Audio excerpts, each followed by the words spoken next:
The lightsaber did not appear fully formed. It was engineered, rebuilt, corrupted, and perfected across 7 distinct levels of technology. Each solved a fatal flaw. Each introduced a new risk, from a crystal that could burn its wielder alive to weapons that reshaped entire civilizations. The blade evolved through pressure, conflict, and philosophy. Its full story stretches across ancient legends material and modern canon alike.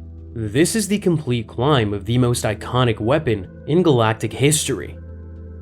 Before the elegant weapon, before the hum, before the blade, there was only a crystal and a hand. And without control, that crystal was just as dangerous to its wielder as any enemy. Kyber crystals were living stones attuned to the Force. As established in the canon series The Clone Wars and expanded in E.K. Johnston's Ahsoka novel, they formed deep personal connections with whoever bonded with them. In later centuries, that bond would make the lightsaber an extension of a Jedi's Force presence. But at this earliest stage, none of that elegance existed yet. The crystal was raw, the power was real, and there was nothing between the two except the hands of whoever was brave enough to hold it. Just a stone that hummed the moment the Force touched it. And the beginning was violent. Before any housing or containment existed, drawing power from a kyber crystal required the Force itself. The wielder had to channel their own energy into the crystal and direct the output with nothing but concentration. The result was an unstable, blade-like discharge that sputtered, flared, and surged without any regulation. No containment existed. No control was possible. There was only raw power escaping in every direction at once, and it could burn the user just as easily as an enemy. The image to hold in mind was not a calm green blade. It was a short, violent plume of energy that fought to exist, like trying to hold a flame steady in a storm. One lapse in concentration, and the energy turned inward. Extended use drained the wielder physically and mentally, and anyone who pushed too long risked losing control entirely. When the discharge collapsed, all that stored energy had to go somewhere. The results were devastating. But the raw crystal proved something critical. Kyber could produce a focused discharge when channeled through the Force. The execution was deadly, and no one could fight while maintaining that level of concentration. But the energy was there, buried inside the Kyber, waiting to be drawn out. And without some way to control the output, the crystal would take as much as it gave. For this reason, the bare crystal remained a dangerous curiosity, explored by the earliest Force traditions long before those traditions had names. The people of this era were not soldiers. They were scholars and explorers who understood that the Kyber held enormous potential, but lacked the tools to unlock it safely. Many of them paid with their hands, their health, or their lives. And yet they kept trying, because what the crystal offered was unlike anything else in the galaxy. A blade made of pure energy, drawn from a living stone, powered by the Force itself. And what they learned through those failures would become the foundation that every future generation built upon. The first real innovation in lightsaber history was not about making the blade stronger, it was about making the blade survivable. Every Jedi who ever drew a lightsaber owed their life to one innovation. And it was not the blade, it was the off switch. The earliest control mechanism was straightforward, a switch or activation circuit that allowed the user to ignite the blade by choice and shut it down at will. This was where primitive housing and crude grips began appearing in the historical record. Not a full hilt, just enough hardware to stop relying on constant Force concentration. Some were little more than a hollowed grip with a crystal seated inside and a pressure-based trigger to start and stop the flow of energy. But compared to holding a bare crystal and hoping the discharge did not turn inward, these housings were revolutionary. With this, the weapon became something a person could carry and something a warrior could hide. No more live energy leaks out at all times. No more relying on pure Force focus just to prevent the blade from injuring its wielder. The user could ignite when they chose and deactivate just as quickly. For the first time, the discharge was under the wielder's command rather than the other way around. That warrior could walk across a battlefield, choose the moment of engagement, and draw a blade of energy only when it was needed. And that changed combat. Before the switch, the crystal discharge was always active, and there was no element of surprise. Now, the blade could be hidden until the exact moment of the strike. A warrior who carried a switch crystal could choose when to fight and when to walk away. For the first time, a Force user carried a weapon the way a soldier carried a sheathed sword, ready but invisible. The concept of drawing a lightsaber, the act that would become iconic across galactic history, started here. But control did not mean stability. These early housings were not true hilts, and energy was switched, not contained. Some discharges flickered and died mid-swing. Others surged without warning, throwing the blade's length and intensity beyond what anyone expected. Every ignition was a gamble, and every second it stayed active increased the chance that something would go wrong. The user had control over when the blade appeared, but not over what it did once it was there. Warriors of this era adapted by keeping engagements short and decisive, with every strike calculated to end a fight quickly rather than sustain one. The crude switch did not perfect the blade, it made it usable. With the Bear Crystal and its crude switch proving that a usable energy blade was possible, the Force traditions of the galaxy now faced a harder problem. They needed to enclose this raw power inside something that actually resembled a weapon.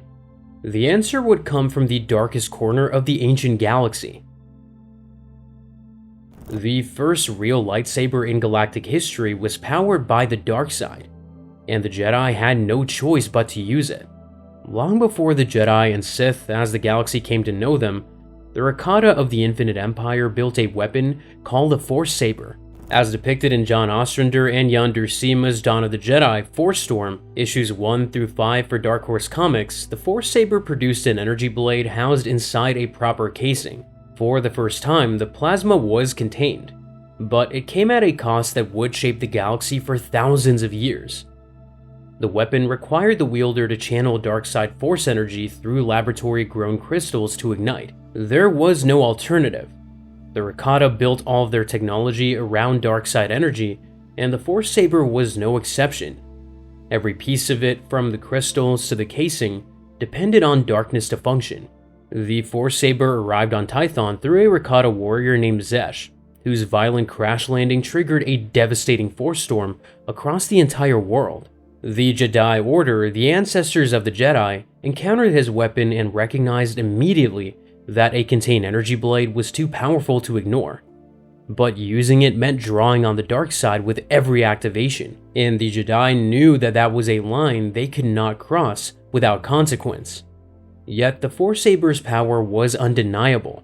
Zesh's Forcesaber broke the blades of the Jedi who confronted him, proving in a single encounter that no ordinary weapon could compete with it. The Jedi who later wielded the Forcesaber in combat were forced to tap into the dark side just to ignite it, making it impossible to stay in balance. Each activation pushed the wielder closer to imbalance, and the weapon's existence fed the growing divide within the Jedi Order that would eventually split them into two opposing factions, one that became the Jedi and the other the Sith. But the Jedi were not willing to surrender the concept. At Vertepe, the Forge, one of the 9 Jedi temples on Tython, scholars and weaponsmiths worked to solve the core engineering problem, recreating the Forcesaber's casing technology without the dark side requirement. Vertepe was dedicated to metalwork and the construction of arms through the Force. The blacksmiths there understood what they were looking at. The enclosure itself was the breakthrough, not the energy source. A proper casing could turn raw crystal energy into a reliable enclosed system. If the engineering was sound, it could work with any power source. That idea became the foundation for everything that followed. But stripping away the dark side meant stripping away the only proven method of ignition, and no one yet knew how to replace it. They would spend generations rewriting the blueprint the Rakata had written in darkness. The solution would arrive, and it came with a humiliating compromise.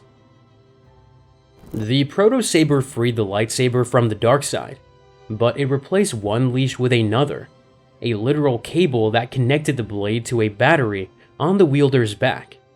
As depicted in the Tales of the Jedi comic series, and detailed in Wyndham's Jedi vs. Sith, The Essential Guide to the Force, the protosaber used a conventional power cell instead of dark side energy. The weapon no longer demanded anything from the user's force alignment.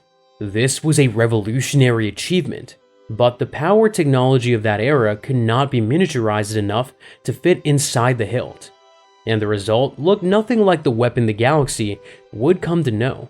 The protosaber required a cable connected to an external power pack worn on the wielder's belt or back. Jedi and Sith alike carried protosabers into battle throughout the conflicts of that era. Approximately 5,000 years before the Battle of Yavin, the weapon looked primitive compared to what would come later. But for the first time in history, a Force user could draw a stable blade of contained plasma energy without calling on the dark side to power it. The tactical disadvantages were severe. The cable restricted range of motion and created a critical vulnerability because the tether itself could be severed or yanked mid-duel, stripping the weapon from the wielder's hands. The power pack could be damaged or targeted in combat, and a single well-placed blaster bolt could disable the entire weapon, and the pack drained fast, with even these larger units providing only temporary energy. A Force user wielding a protosaber was fighting both their opponent and the clock. Prolonged engagements were not an option. Battles had to be won quickly, or the blade went dark at the worst possible moment. But the protosaber proved something that no previous level had fully achieved. Despite every limitation, a stable blade can now be wielded with real fighting precision for the first time without compromise. A true combat blade, powered cleanly and used reliably, even if it came with a countdown timer and a critical weakness. Jedi of this era fought with protosabers in wars that defined their era. They dueled Sith Lords on ancient battlefields, defended Republic worlds against invasion, and proved that a plasma edge in trained hands could turn the tide of entire conflicts. The Court forced a different approach to fighting, one that prioritized speed and aggression over endurance. Every exchange carried the weight of a ticking clock, and the warriors who thrived were the ones who learned to strike decisively before their window closed. The protosaber was flawed, a blade on a leash, but it was functional, and once it worked, the race was on. The entire path of lightsaber development after the protosaber was driven by a single engineering goal: bring the power supply inside the hilt. Power cells had to shrink, containment technology needed greater efficiency, and crystal alignment had to stabilize enough to maintain a blade without an external energy source feeding it continuously. Whoever solved that problem would create the weapon that would define the galaxy for millennia. And when it finally happened, the lightsaber did not just become a better tool, it became something sacred. This was the weapon the galaxy thought of. One hilt, one blade, no cable, no battery pack, no dark side requirement. Just a Jedi and the extension of their soul. The classic lightsaber integrated the focusing crystal, power cell, emitter, containment field, and activation controls into a single self-contained hilt. As established across the canon series The Clone Wars and documented in Wallace's The Jedi Path, there was no external power source and no cable. The blade was stable, the ignition was instant, the hum became iconic. The weapon finally offered stability, reliability, and consistency. A Jedi could carry it on their belt, draw it in a fraction of a second, and fight for hours without worrying about power depletion or cable failure. The centuries of compromise were over. The lightsaber had finally become what its builders always envisioned. But the technology was only half the story.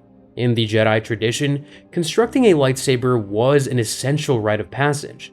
The canon episode The Gathering from the Clone Wars Season 5 depicted younglings traveling to the frozen world of Ilum to find a kyber crystal that called to them through the Force.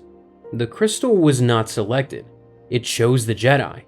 Each youngling entered the crystal caves alone and faced a personal trial, confronting their deepest fear or greatest weakness. Only by overcoming that trial could they find the crystal meant for them. The bond between wielder and crystal was not mechanical, it was spiritual. and it began before construction ever started. Under the guidance of the ancient architect droid Huyang, shown in the Clone Wars Season 5 episode A Test of Strength, generations of younglings then assembled their components into a functioning weapon. Huyang had assisted in the construction of lightsabers for 1,000 generations of Jedi and remembered every single one. The droid was a living archive of lightsaber construction, bridging thousands of years of tradition and the youngling sitting in front of him, assembling a hilt for the first time. With this, every lightsaber became unique. When a kyber crystal bonded with a Force user, it changed color to reflect that individual's alignment.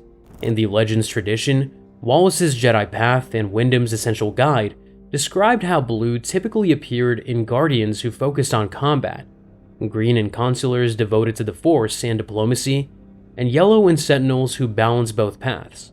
Because the crystal was chosen through the Force and the hilt was assembled by the wielder's own hands, the finished lightsaber functioned as an extension of the Jedi's identity. But the Sith corrupted this entire process. As E.K. Johnston's canon novel Ahsoka established, the Sith performed a ritual called bleeding. They poured rage, pain, and dark side energy into a captured crystal, forcing it to submit. The kyber resisted. It fought back. Johnston's novel described how the crystal could show visions of other paths, other choices, as if it were pleading with the Sith to stop. But if the darkseid wielder pushed through that resistance, the kyber finally broke. It turned red. Where the Jedi connected with their crystal through harmony, the Sith dominated it through suffering. In Legends, Wallace's Book of Sith documented a parallel approach through synthetic crystal forging and Sith alchemy, confirming that in both canon and Legends, the darkseid's approach to lightsaber construction was built on conquest rather than connection. This distinction between harmony and domination was one of the clearest reflections of the divide between Jedi and Sith in the entire saga. The lightsaber did not become elegant because of engineering alone. It became elegant because the Jedi made building one a sacred act, and that act began with a crystal that called to you. The crystal determined the color, the wielders shaped the hilt, and the Force sealed the bond. This was the level where a lightsaber stopped being merely a weapon and became something that could be trusted with a life, because the person holding it had put everything they had into its creation. With the self-contained lightsaber perfected, the technology itself was solved, but the Force users who carried these weapons were anything but uniform. The focus shifted from making it work to making it work specifically for one person, and the answer changed the weapon forever. Once the baseline lightsaber design was solved, innovation became deeply personal. Force users were no longer asking whether the technology worked. They were asking whether it could be tailored to Dooku, to Yoda, to Maul, and the answers changed everything. The lightsaber was no longer being improved for stability or power. It was being optimized for the wielder. Every modification at this level served a single goal, shaping a perfected engine around the person who carried it. Count Dooku's lightsaber was the definitive example. As shown in Episode 2 Attack of the Clones, and expanded across the Clone Wars, his curved hilt allowed him to thrust, parry, and lunge with greater precision, perfectly matching his mastery of Form 2, Makashi, the dueling-focused lightsaber form. Makashi was built around single-opponent engagements, prioritizing footwork, angles, and economy of motion over raw power. Every curve in that hilt was an extension of Makashi, and every Makashi strike was an extension of Dooku. It was the physical expression of a combat philosophy that Dooku had spent decades refining. Meanwhile, other wielders solved different problems entirely. Yoda Shoto, a shorter-bladed lightsaber, was proportioned to match his stature while remaining absolutely effective in combat, as shown across episodes 2 and 3. Despite measuring less than a meter tall, Yoda fought with a ferocity and speed that overwhelmed opponents twice his size, and his weapon reflected that reality. Ahsoka Tano used a Shoto as her secondary weapon during the Clone Wars, giving her an offhand blade for dual-wielding styles that combined the reach of her main blade with the defensive speed of the shorter one. These were not lesser weapons, they were precision instruments designed for wielders who understood that reach was not the only advantage a blade could offer. Darth Maul's double-bladed saber staff was something the galaxy had rarely seen. Episode 1, The Phantom Menace, introduced the weapon, a single elongated hilt with emitters on both ends that produced two blades.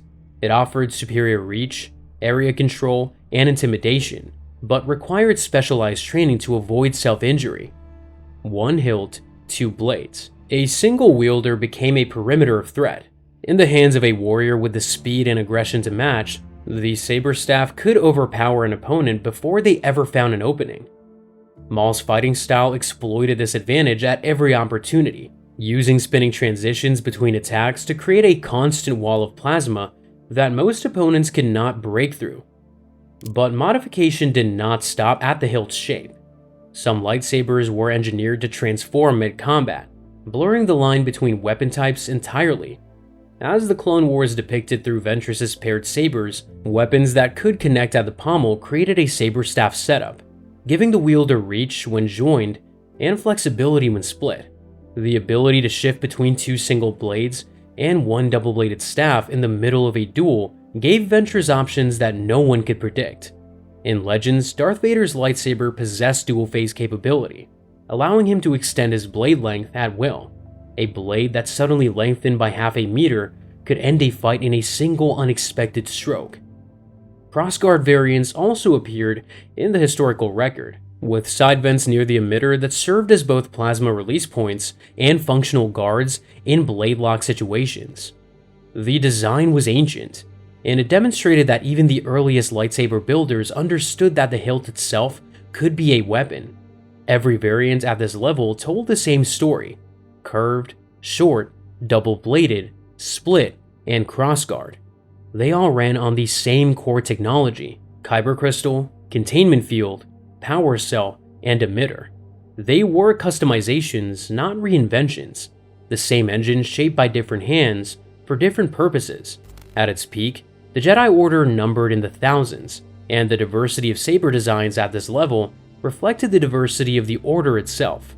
No two Jedi fought the same way, and level 6 was the proof. The technology had been perfected, and now it was being personalized. But there was one final level, and at this level, the lightsaber stopped being a lightsaber entirely. It became something else.